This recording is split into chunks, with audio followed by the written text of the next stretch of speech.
के लिए प्रेरित करते रहे, आज हमें भी प्रेरित करे। श्री मोहन भागवत जी।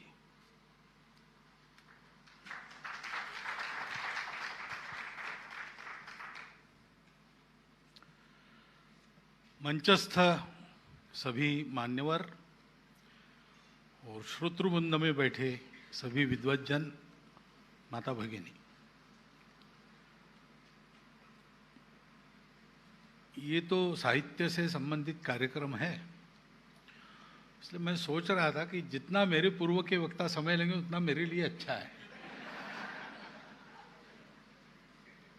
परंतु जो होनी है वो होती है। ये पुस्तक विमोचन में मैं हूँ, ये भी एक होनी ही है। नहीं तो वैसे रजत कुमार कर जी के यहाँ गया तब ये सब पता नहीं था कि विशिष्ट संपर्क ऐसा हम करते हैं। तो वहाँ पर उनके प्रवचन वगैरह टीवी पर होते हैं, वो कार्यक्रम चलाते। शिक्षा विभाग में रहे, उच्च पदस्थ रहे, लेकिन तब भी और रिटायर होने के बाद भी भक्ति का प्रचार करते हैं, तो उनका नाम है। तो उनको मिलने के लिए गए थे। सहज ही में उन्होंने ही कह दिया कि ऐसी एक पुस्तक है, उसका गुजराती अनुवाद हो चुका है, उसका प्रकाशन होना है, आपके हाथ से होना है। तो मैंने कहा ठीक है, अप्रैल में देखेंगे। साल भर के कार्यक्रम बन गए हैं। बाद में वहाँ बताया मैंने क्षेत्र कार्यवाह जी को कि भाई ऐसा मैंने बताया है, तो जब बनेगा तब जरा ध्यान रखना चिंतन भाई से, क्योंकि वो गुजरात के प्रांत प्रचारक हैं, उनसे भी। तो वो कुछ सूत्र ऐसे बने कि आज मैं आपके सामने उपस्थित हूँ। बाकी साहित्य क्षेत्र में आपके सामने मैं भाषण करूं, ऐसी मेरी योग्यता है, ऐसी मेरी गलतफहमी बिल्कुल नहीं है। परंतु कुछ काम करने पड़ते हैं, किसी किसी स्थान पर बिठाया जाता है तो करना ही पड़ता है। वैसे ही आज ये काम मैं कर रहा हूं। ये योग ऐसे बन के आया है, ऐसे जीवन में कई अनुभव आते हैं, सबके जीवन में रहते हैं, उसका कोई तार्किक स्पष्टीकरण नहीं होता। तो हमारे समाज में, यानी भारत की परंपरा में, ऐसी सब बातों को हम भगवान के खाते में डालते हैं।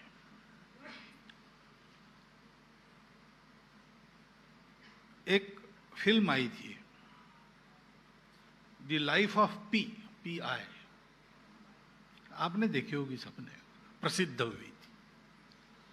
तो उसी में यही बात है कि भगवान है कि नहीं, ये द्वंद्व दुनिया में चलती रहता है। कोई बुद्धि पुरस्सर इस विश्व को निर्माण करके उसको चलाने वाला ईश्वर है कि नहीं है।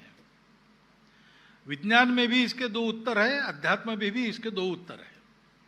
और एक मत सनातन काल से दो मत चलते आए, अभी तक नहीं हुआ, आगे भी होगा नहीं। परंतु उसमें ये वो बताता है सारी दो पर्याय। मैं वर्णन नहीं करता क्योंकि आपको सबको कहानी पता है।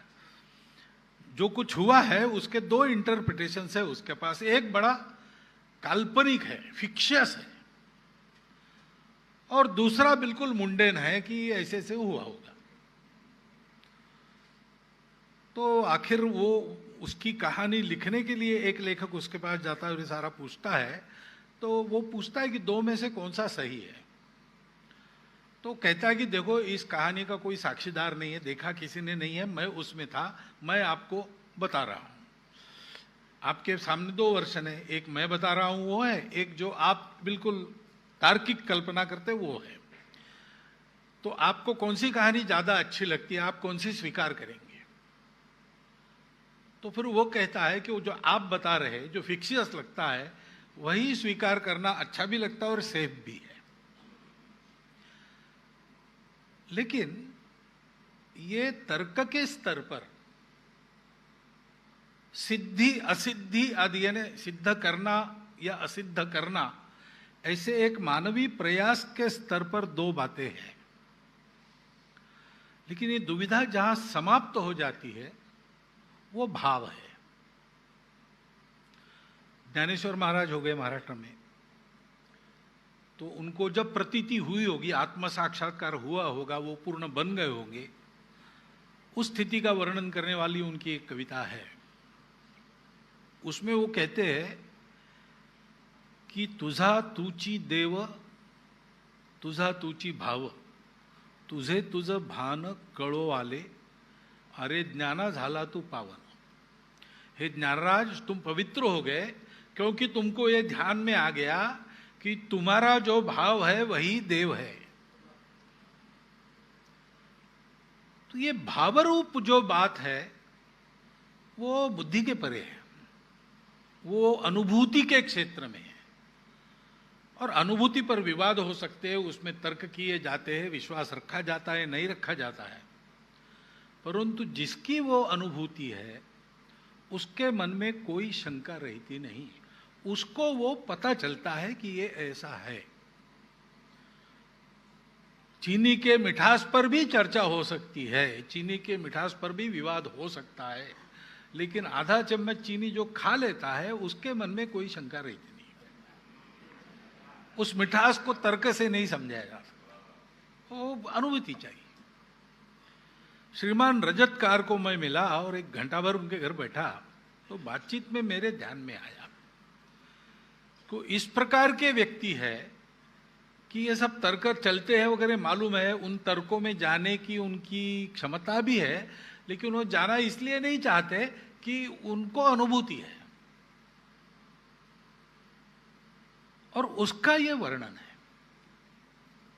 अब ये भाव, ये बड़ी महत्व की बात है, क्योंकि वैसे देखा जाए तो दुनिया भी क्या है,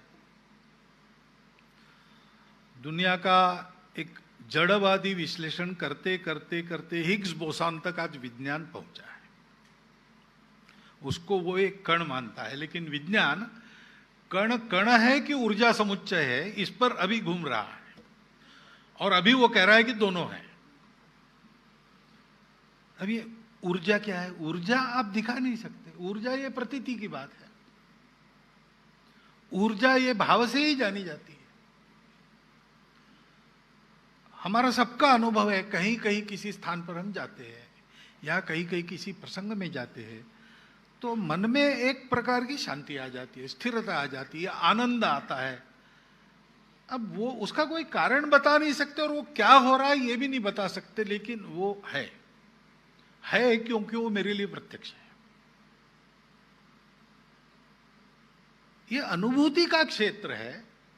ईश्वर, भगवान या जो कुछ भी है वो उस क्षेत्र में गोचर है, दृग्गोचर है। अन्यथा बाकी सब कल्पना ही है, और वो कल्पना करते करते ही उधर बढ़ना पड़ता है। बाकी सब कल्पना है, लेकिन उन कल्पनाओं की सीढ़ियों पर से ही वहां जाना पड़ता है। तो भगवान जगन्नाथ की ऐसी प्रतीति उनके पास है, और उन्होंने हम सब लोगों के लिए वो ग्रंथबद्ध की है। उसमें उसका उद्देश्य प्रचार प्रसार नहीं है, प्रबोधन नहीं है, वो केवल अभिव्यक्त कर रहे। वो जो भाव है हृदय में जब आता है तब वो क्या क्या कराएगा बता नहीं सकते। फिर मूकम करोति वाचालम पंगुम लंघयते गिरिम, ऐसा उसका सामर्थ्य है। तो हमारे निरक्षर संत भी ऐसे महाकाव्य करके जाते हैं उसमें से कि आज के एमए के पीएचडी के स्टूडेंट्स उस पर रिसर्च करते हैं, और जिनके है उन्होंने अक्षर भी नहीं सीखा, उनका बोला हुआ किसी ने ग्रथित किया। ये उस भाव का चमत्कार है। मैं समझता हूं कि ये पुस्तक उस प्रकार की पुस्तक है, और इसलिए उसमें एक साहित्य सौंदर्य भी आया है। वो कथन बिल्कुल अंदर से है, तो अंतर की अभिव्यक्ति की जो एक शक्ति होती है, फोर्स होता है, वो भी उसमें है। और पुस्तक पढ़ने के लिए बांध के रखना पड़ता है पुस्तक लिखने वाले को, वो अपने आप उसमें हुआ है, ऐसी वो पुस्तक है। ये भगवान जगन्नाथ के बारे में है। भगवान जगन्नाथ ये उस तत्व का एक अलग ही रूप है। आपको ये पता है कि ऐसा कहा जाता है कि जगन्नाथपुरी में कलियुग में श्री विष्णु का प्रत्यक्ष निवास इस रूप में है, जो बताया 4 बलभद्र, सुभद्रा, श्री कृष्ण और उनका सुदर्शन चक्र। ये देव है, देवाधिदेव है, सृष्टि के पालन करता है, लेकिन बिल्कुल अपने जैसे है। वो पराये नहीं लगते। उनका रूप देखो तो कोई विशिष्ट रूप नहीं लगता। एक छोटा बच्चा भी आदमी का चित्र निकालने के लिए जो बेसिक एलिमेंट्स आदमी के शरीर के निकालेगा, उतना ही उनका रूप है। सारा अलौकिकत्व वो स्वर्ग में रखकर आए। सुदर्शन चक्र जैसा उनका जो शस्त्र है, वो शस्त्र वहां एक लाठी के रूप में है, जो आज के तारीख में सामान्य आदमी का वही एक अकेला शस्त्र हो सकता है और कोई नहीं हो सकता। तो एक लाठी के रूप में सुदर्शन चक्र उनके बाजू में। वो भगवान है, लेकिन वो हम लोगों के जैसा बीमार भी पड़ते हैं। उनको और ग्रह नक्षत्र देख के रोज बताते हैं कि अब 4 दिन भगवान बीमार रहेंगे, तो उनको उपोषण भी करना पड़ता है, काढ़ा वाड़ा भी पिलाया जाता है। वो अपनी पत्नी को प्रसन्न रखने के लिए सामान्य गृहस्थ जैसे जो कुछ सब प्रकार के भोग उनको प्रदान करना, घर को ठीक रखना, ये सामान्य गृहस्थों के कर्तव्य वो करते हैं। झगड़ा भी होता है सामान्य गृहस्थ जैसा पत्नी से, और पत्नी रूठ के उनको निकाल भी देती है घर के बाहर। फिर 4 दिन वो अपने बुआ के यहां भी रहने के लिए जाते हैं। ये सारी बातें उनकी होती है सामान्य व्यक्ति के जैसे। एक नियत आयु की अवधि के पश्चात उनका अवसान भी होता है, सूतक भी रखा जाता है, श्राद्ध भी होता है, स्मशान भूमि भी है, और पुनर्जन्म भी होता है। उस कार्यक्रम को नवकलेवर कहते हैं। अब इतना सामान्य व्यक्ति के निकट कलयुग में भगवान आके बैठा है। योगी अरविंद कहते हैं कि ये ठीक है, प्रयास करके मनुष्य उन्नत होकर देवत्व की ओर जाएगा, लेकिन मेरा प्रयास है कि देवत्व नीचे आकर मनुष्य को ऊपर उठाएगा।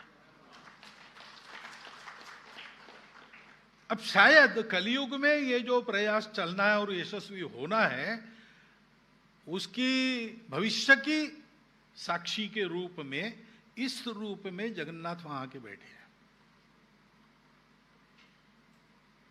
और इसमें इस सामान्य से रूप में भी मनुष्य को भान रहे। शायद उनका नवकलेवर जो होता है वो फिर स्वप्न के दृष्टांत आते हैं, वृक्षों पर चिन्ह मिलते हैं, उसमें से और उनकी ये शरीर बनता है फिर नया। अंदर जो चेतन दारू ब्रह्म है वो किसी ने देखा नहीं, वो कैसा है। वो आंखों पर पट्टी बांधकर ही इस देह से उस देह में डाला जाता है, वगैरह सारी बातें हैं। और उनके यहाँ चूंकि पूरे मानवता के, पूरे समाज के, तो पुरी के महाराजा से लेकर तो जंगल में रहने वाले आपकी आज की भाषा में जनजातीय बंधु, उन तक सबका रोल है। ये सब लोग अपना अपना काम करते हैं तो उनका ये जीवन चलता है, और मुक्त द्वार है इन सब के लिए। भगवान का प्रसाद सबको मिलता है। वहां कोई किसी प्रकार की भेद दृष्टि के लिए कोई स्कोप नहीं है। शास्त्र में बिल्कुल नहीं है, परंपरा में बिल्कुल नहीं है, लेकिन मनुष्य की बुद्धि है, वो जितनी करती है उतनी ही रहती है। मनुष्य की बुद्धि को क्या करे, वो जहां नहीं है वहां भी उसकी दृष्टि काम करती है। लेकिन जहां लोग उनके इस भाव के साथ एक रूप होकर आचरण करते हैं, वहां ये सारे भेद वगैरह सब तिरोहित हो जाते हैं। ये ऐसे विशिष्ट भगवान जगन्नाथ है, पुरी के जगन्नाथ। और इसलिए आज के युग में इनका महत्व ये भाव है, और ये भाव सारे भारत की भावना से एक रूप भाव है। भाषा कोई भी हो, भारत में भाषाएं अनेक है, बोलियां वगैरह मिलाकर तो 3800 तक है, ऐसा कहते हैं। और एक ही भाषा अलग अलग ढंग से बोली जाती है तो समझ में नहीं आती। सौराष्ट्र की गुजराती मैंने सुना है, बहुत ज़्यादा जानता नहीं हूँ, लेकिन सौराष्ट्र की गुजराती यहाँ मध्य गुजरात में समझना थोड़ा प्रयास करना पड़ता है, तब समझ में आती है। है, हर भाषा का ऐसा है। लेकिन भाषा अलग अलग है तो भी क्या होगा, भाव तो एक ही है। भारतवर्ष की एकात्मता इस भाव में है। दुनिया में जैसे जगन्नाथपुरी के जगन्नाथ जी जैसे दूसरे नहीं है, वैसे भारत जैसा दूसरा नहीं है। क्योंकि बाकी सारी दुनिया में लोगों का यही कहना है कि अगर आपको एक होना है तो आपको एक सा होना है।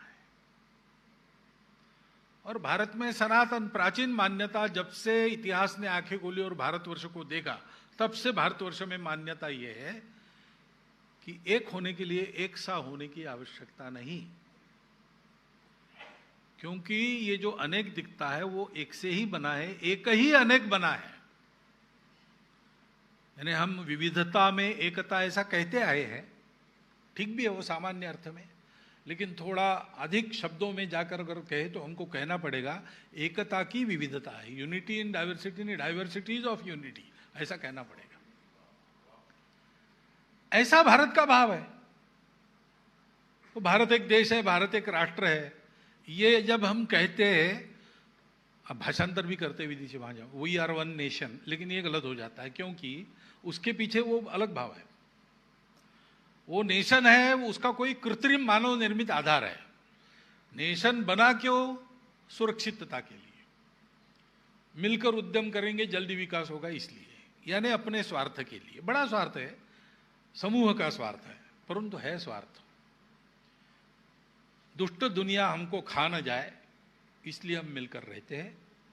इस दुनिया में हमको एक के बाद एक कमाना है, खाना है, आगे बढ़ना है, मरना नहीं है, इसलिए समूह है। और उस समूह को इकट्ठा लाने के लिए कोई ना कोई आधार ढूंढा गया, बनाया गया। कहीं भाषा है, कहीं पंथ संप्रदाय है, कहीं सत्ता है, कहीं पर एक आर्थिक दृष्टि है। और किसी भी समूह में सबका एक मत हो ही नहीं सकता। तो समूह इकट्ठा करेंगे और आधार भी देंगे तो भी सब लोग उसको स्वीकार नहीं करेंगे। तो स्वीकार कराने के लिए दंड शक्ति चाहिए, तो उसके लिए एक सत्ता का निर्माण किया गया। वो सत्ता है तब तक वो राष्ट्र है, नेशन स्टेट। हमारे यहां ऐसा हो ही नहीं, क्योंकि हमने पहले इस भाव में संचरण किया। हुआ ऐसे ही है, सारी दुनिया भौतिक सुख के शिखर पर पहुंची, लेकिन समाधान नहीं मिला। शरीर मन बुद्धि तीनों के सुख हाथ जोड़कर सेवा के लिए तत्पर है, लेकिन रिक्तता का अनुभव होता है, उदासी का अनुभव होता है, समाधान नहीं मिलता। क्या करें? तो दो प्रवृत्ति के मनुष्य थे। एक थे कि हम भी जिएंगे, सबको जीने देंगे। दूसरे थे कि जो हमारी मानेंगे उनको हम जीने देंगे, बाकी लोगों को जीना नहीं जीना हम तय करेंगे। तो जो हमारी मानेंगे उनकी हम रक्षा करेंगे, वो राक्षस है। और जो उदात्त भावनाओं के पीछे थोड़ा नरम रह जाते, सबको लेने की चेष्टा करते, वो देव है। राक्षसों के राजा विरोचन, देवों के राजा इंद्र। वो गए अपने अपने गुरु के पास, राक्षस शुक्राचार्य के पास गए, देव बृहस्पति के पास, कि सब है लेकिन बहुत खालीपन महसूस होता है, बहुत उदासी, असमाधान है, और चाहिए, लेकिन अब कुछ नहीं है जो हम प्राप्त करें। सब प्राप्त कर चुके हैं, अभाव किसी बात का नहीं है। तो दोनों के गुरुओं ने एक ही सलाह दी कि देखो भाई, इससे कभी मन भरता नहीं है, उल्टा उपभोगों से और बढ़ती है तृष्णा। उसको शांत करने का एक ही उपाय है, एक आत्मा है, उसको पालो। शरीर मन बुद्धि के परे जो दुनिया का सत्य है, सारी दुनिया में एक ही है, शाश्वत है, अमर है, जिसको पाने के बाद और कुछ पाने की चाह नहीं रहती, और जिसको पाने के बाद दुनिया का कभी भी फीका न पड़ने वाला शाश्वत सुख प्राप्त होता है। वो आत्मा देख लो, तब समाधान है। और आत्मा कैसे देखना, ये विद्या है ब्रह्मा जी के पास, उनके पास जाओ। तो दोनों निकले, वलकल पहनकर समिधा गुरु के लिए हाथ में लेकर शिष्य भाव से ब्रह्मा जी के सामने गए। ब्रह्मा जी को साष्टांग प्रणिपात किया। ब्रह्मा जी ने समिधा एक तरफ रखने के लिए कहा और बैठाया और पूछा कि शिष्य भाव से आए हो तो क्या चाहिए बताओ। तो उन्होंने कहा कि आत्मविद्या आपके पास है, वो हमको दीजिए, हमको आत्मा को देखना है। तो ब्रह्मा जी ने कहा कि देखते कैसे हो? उनका आंखों से देखते हैं। तो बोले ऐसे नहीं, आंख उपकरण है लेकिन आंखों में देखने वाला बैठा है, उसको देख लो। तो अब आंखों में बैठने वाला वो कैसे देखना? तो दोनों एक दूसरे के सामने खड़े हुए। इंद्र ने विरोचन की आंखों में देखा, विरोचन ने इंद्र की आंखों में देखा। अब ऐसा देखते हैं तो आप प्रयोग करके देखेंगे तो आपको पता चलेगा, अपना ही प्रतिबिंब दिखता है ना, दूसरे की आंख अपने लिए दर्पण बनती है। तो उनको समझ में आ गया कि हम ही हैं और कुछ नहीं, आत्मा वगैरह ये सब शब्दों की बात है तो हमें हाड़ मांस के शरीर मन बुद्धि के रूप में जो हम है वही सब कुछ है। आसमां पे है खुदा और जमीन पे हम। तो आनंद से आत्मा देखा करके निकले दोनों। शाश्वत आत्मा, अमर आत्मा हमने देख लिया, अपना ही प्रतिबिंब है। लेकिन वैतरणी नदी पार करते समय, चप्पू चलाते समय इंद्र ने देखा कि वो जो प्रतिबिंब रूप आत्मा है चप्पू चलाने से मर जाती है, नष्ट हो जाती है। तो उसने विरोचन को कहा भैया गड़बड़ है, कुछ जाना पड़ेगा वापस। विरोचन ने नहीं माना। ब्रह्मा जी ने बोल दिया बस हो गया, और क्या है, अपने आप को बनाओ बस, बाकी दुनिया की फिक्र मत करो। विश्व का सारा जड़वादी दृष्टिकोण जो अधूरा है, जो जोड़ता नहीं है, शरीर मन बुद्धि को जोड़ता नहीं, अर्थ काम मोक्ष को जोड़ता नहीं, मनुष्य समूह सृष्टि को जोड़ता नहीं, अलग अलग चलता है, इसलिए संघर्ष में निरंतर फंसता है, वो उस विरोचन के विचार की देन है। इंद्र वापस गया। फिर ब्रह्मा जी ने और कूट उससे सुलझाए। धीरे धीरे 10, 12, 15 चक्कर देने के बाद एक बार आत्म का साक्षात्कार इंद्र को हुआ। उसके विचार से बनी वो अपनी देव संस्कृति है भारत की। और इसलिए भारत में ये राष्ट्र भावना का नाम है। उसमें भी शरीर के रूप में राज्य, बल, कोश, अमात्य, सुहृद, दुर्ग, ये 6 अंग है। लेकिन मुख्य बात है जनपदवती भूमि। जनपद यानी समाज, समाज यानी मनुष्यों का समूह नहीं, समाज यानी जिनके सामने एक ध्येय है। वो हमारे समाज के सामने उस समय ये जब भाव ग्रहण किया हमारे ऋषियों ने, तो उनको ध्यान में आया कि सब कुछ मैं ही हूं, मेरा ही विस्तार है, या उस अपार विस्तार का अनादि अनंत अछेद्य अभेद्य जो कुछ है, मैं उसका ही एक अंश हूं। तो इसका मतलब है सब कुछ मेरा अपना है, सब कुछ मेरे से संबद्ध, उसका सुख मेरा सुख, उसका दुख मेरा दुख, ऐसा ही सब है। और वो ये रियलाइज करने से शांति होती है। तब उन्होंने सोचा कि इसका मतलब पूरा विश्व अपना ही है, जड़ चेतन चराचर। तो उन सबको ये ज्ञान होना चाहिए, क्योंकि एक इस ज्ञान के होने के कारण हमारा जीवन सुखी हो गया, शाश्वत रूप से सुखी हो गया। तो सब अपने हैं तो उनको ये शाश्वत सुख मिलना चाहिए। ऐसा सारी दुनिया को सिखाना, एतद्देश प्रसूतस्य सकाशाद अग्र जन्मनाथ स्वम स्वम चरित्रम शिक्षेरन पृथिव्याम सर्वमानवा। बड़े भाई के नाते हमारे पास आए, क्योंकि प्राचीन है दुनिया में सबसे, विश्व से लोग आए और हमसे सीखे जीवन कैसा जीना। ये सारी दुनिया को सिखाना, शरीर मन बुद्धि को जोड़ने वाला आत्मा, अर्थ काम मोक्ष को जोड़ने वाला धर्म,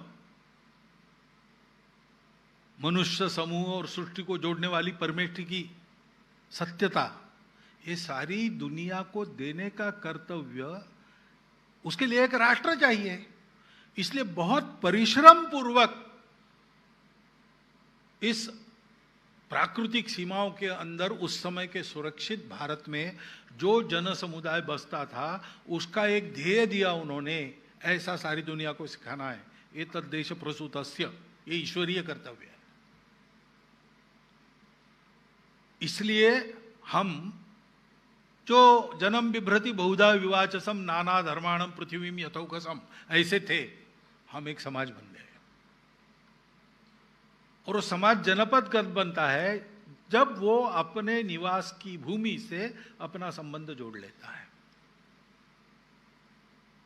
वो भूमि उसके हम स्वामी नहीं है, उस भूमि के हम बाशिंदे नहीं हैं, हम उस भूमि के पुत्र है। माता भूमि ही पुत्रो हम पृथिव्याम। मुझे कभी कभी लगता है माता भूमि तो पूरी पृथ्वी के लिए कहा है हमने, लेकिन पुत्रो हम पृथिव्याम जब कहते तब एक तरफ भूमि कहा, दूसरे बार पृथ्वी क्यों कहा? दो शब्द। तो ये भूमि वो है जिसके हम पुत्र है। वो भूमि राजा पृथु ने जिसको रहने योग्य कृषि योग्य बनाया, वो है पृथ्वी। इस भारतवर्ष में हमने इसको हमारी माता माना, हम इसके पुत्र है ये कहा, और इसको लिमिटेड नहीं लगा केवल यही भूमि हमारी माता, ऐसा नहीं। भूमि तो माता है, भूमि माता सबके लिए है। मेरी कुछ आइडेंटिटी बतानी पड़ती है ना, अपना नाम तो बताना पड़ता है, क्योंकि भौतिक जीवन में से जाना है तो अलग अलग शरीर दिया है तो अलग अलग नाम भी है हम सब ब्रह्म।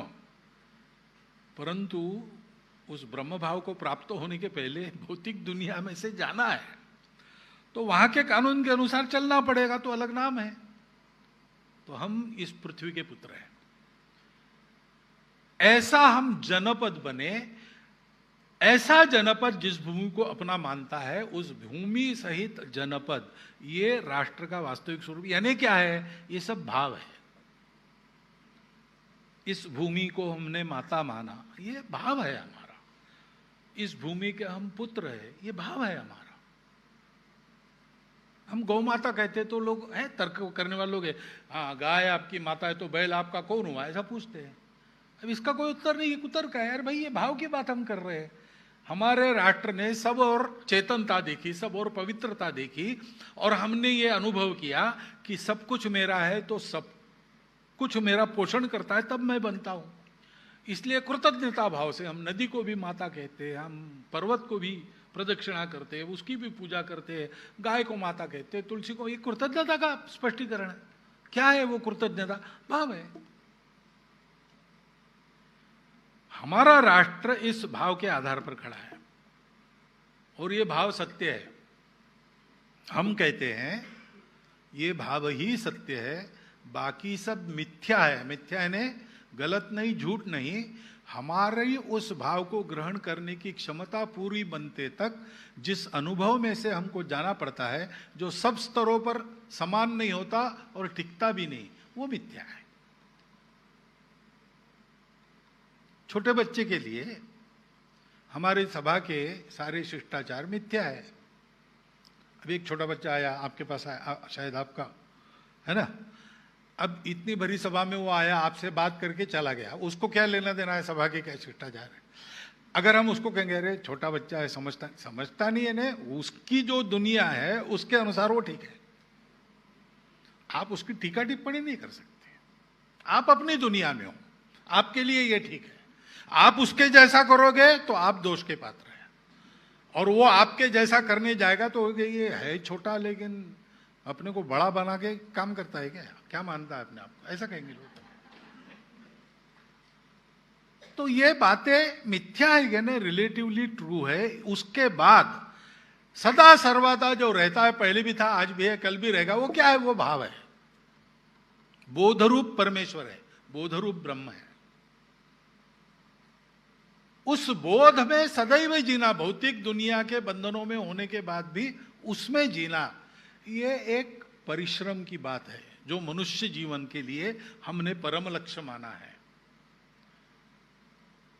एक व्यक्ति के नाते इसकी साधना एकांत में करना, और एक राष्ट्र के नाते एक परोपकारी जीवन का आदर्श दुनिया के सामने उपस्थित करना, व्यक्ति के नाते, परिवार के नाते, जनपद के नाते, ग्राम के नाते, समूह के नाते, राष्ट्र के नाते, सबका उपकार करने वाला राष्ट्र।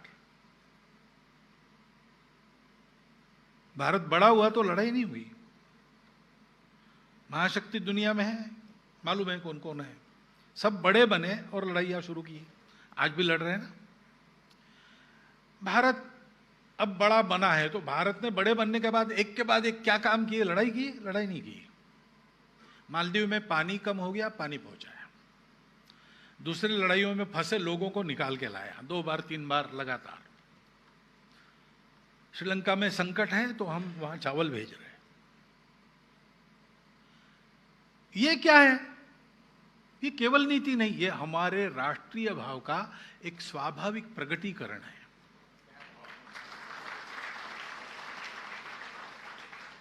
पुरी के जगन्नाथ वहां रहकर ये बोध देते हैं,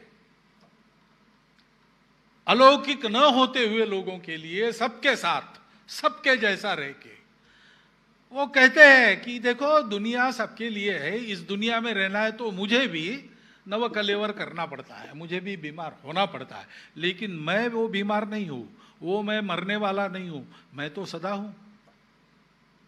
तुम भी इस दुनिया में हो, तुमको भी शरीर मन बुद्धि के बंधन है, उसका पालन करना पड़ता है, लेकिन अगर तुम्हारे स्मरण में नित्य ये रहे कि इस शरीर मन बुद्धि से मर्यादित तुम नहीं हो, तुम जो हो वो जगत रूप जगन्नाथ हो, तो तुम मेरे जैसी सुखी बन जाओगे और तुम कलियुग के जैसी विषम स्थिति में भी संपूर्ण जगत के पालनहार बन के उसका पालन कर सकोगे।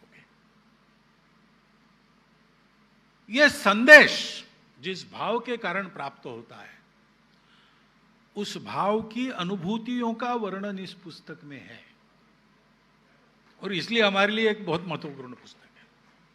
उसको इस बुद्धि से आप पढ़िए।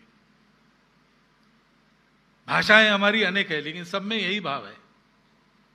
सब भाषाओं में रामायण है, सब भाषाओं में महाभारत है, सब भाषाओं में समान अर्थ की कहावतें हैं।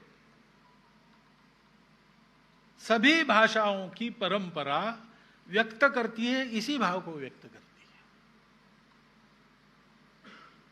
इसलिए अनेक भाषा है, अनेक पंथ संप्रदाय है, अनेक खानपान रीति रिवाज ढंग सब कुछ है, लेकिन भारत सनातन काल से भारत के नाते एक ही है, एक ही है। वो किसी का बनाया एक नहीं है और किसी के तोड़ने से टूटेगा ऐसा भी नहीं है। इसकी व्यवस्थाएं हो सकती है अलग अलग, परंतु भारत का भाव एक है। उस भाव के आधार पर यह भारत समर्थ बनेगा और संपूर्ण दुनिया को इस भाव से आप्लावित करके उस दुनिया के सामने आज की जो सारी समस्या, आपस के कलह की, गरीबी बेरोजगारी की, मूल्यों के क्षरण की, पर्यावरण के विघटन की, इन सारी समस्याओं का उत्तर उस भाव के बल पर बड़ा होकर यह भारत देने वाला है।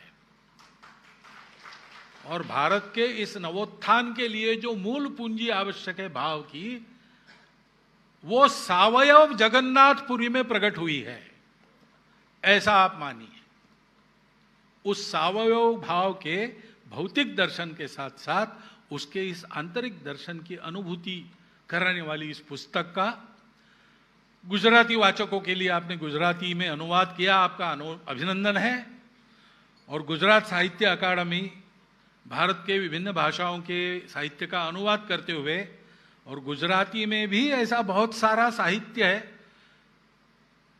आज भी भाषांतरित साहित्य हम पढ़ते ही है गुजराती, यानी मैं पढ़ तो सकता हूं, लेकिन पूरा उपन्यास वगैरह पढ़ के भावना समझना कठिन बात है मेरे लिए। साधना पढ़ लेता हूं मैं, परंतु सब पढ़ना कठिन है, परंतु भाषांतरित उपलब्ध है। तो ध्रुव भट्ट जी के उपन्यास है, कवि नर्मद की कविताएं हैं जिसका उल्लेख हुआ अभी। ये सारी बातें आप देखिए कि बस हमको अनुवाद पढ़ते तब लगता नहीं कि मराठी में पढ़ते तो महाराष्ट्र के बाहर के किसी ने इसको लिखा होगा, ऐसा हमको लगता ही नहीं, क्योंकि भाव एक ही है। उस भाव को ध्यान में रखकर इस पुस्तिका को पढ़िए।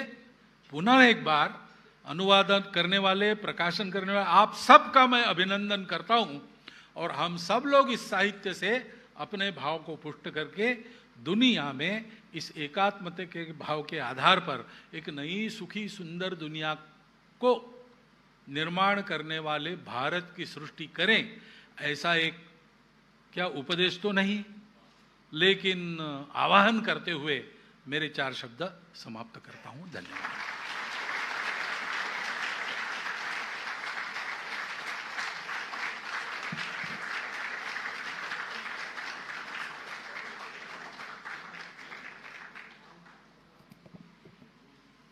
धन्यवाद परम वंदनीय मोहन भागवत जी। आपने अपने प्रेरक उद्बोधन में अनुभूति की बात की और कहा कि भारत के नवोत्थान में भाव की प्रबल भूमिका क्या